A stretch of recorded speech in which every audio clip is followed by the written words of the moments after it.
Hello guys, তোমরা সবাই কেমন আছো? আশা করছি তোমরা খুব ভালো আছো, আমিও খুব ভালো আছি। এখানে পেস্ট করে রেখেছি হচ্ছে পেঁয়াজ আর রসুন। তারপরে পেস্ট করে রেখেছি, ওর মধ্যে দিয়ে দিচ্ছি একটু ময়দা, পরিমাণ মতো ময়দা দিচ্ছি। ময়দা দেওয়ার পরে তার মধ্যে দিয়ে দেবো হচ্ছে কর্নফ্লাওয়ার।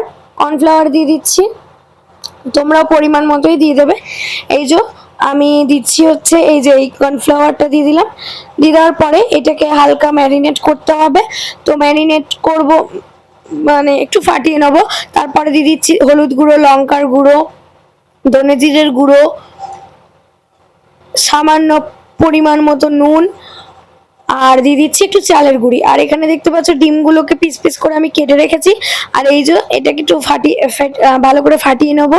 ফাটিয়ে নেওয়ার পরে আর এই পাশে একটু জল লাগবে, সামান্য জল দিয়ে দিলাম। এই পাশে রেখেছি ক্যাপসিকাম, পেঁয়াজ আর কাঁচা লঙ্কা।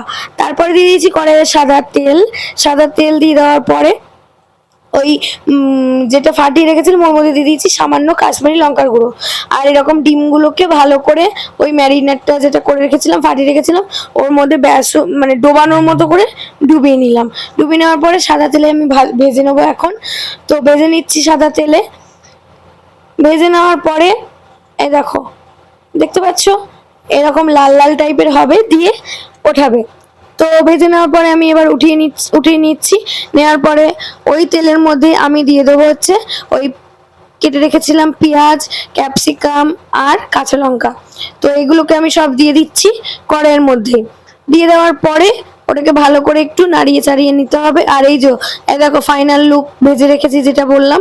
তো এই যে ক্যাপসিকাম, পেঁয়াজ আর লঙ্কাটাকে আমি হালকা ভাজা ভাজা করবো। আর তার মধ্যে দিয়ে দেবো আমি কিছু মশলা। দিয়ে দেবো হলুদ গুঁড়ো, দিয়ে দেবো লঙ্কার গুঁড়ো, কাশ্মীরি লঙ্কার গুঁড়ো,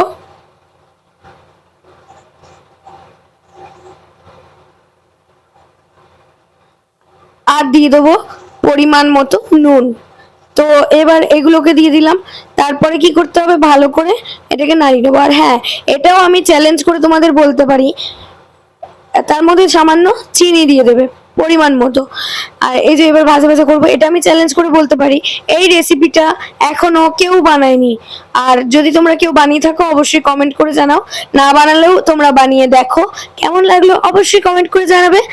আর তারপরে একটু দিয়ে দিচ্ছি টমেটো সস। টমেটো সস দিয়ে দেবো। তারপরে দিয়ে দেবো একটু চিলি সস।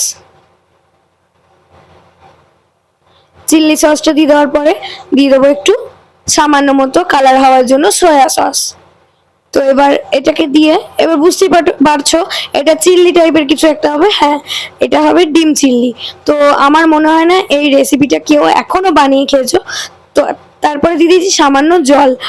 আর যদি তোমরা না বানিয়ে খাও অবশ্যই ট্রাই করে দেখতে পারো, খেতে পারো, আর কমেন্টে জানাতে হবে অবশ্যই। তো ফাইনাল লুক হচ্ছে এইটা। বড়াগুলোও দিয়ে দিয়েছিলাম ওর মধ্যে। চলো টাটা, কেমন লাগলো বলো।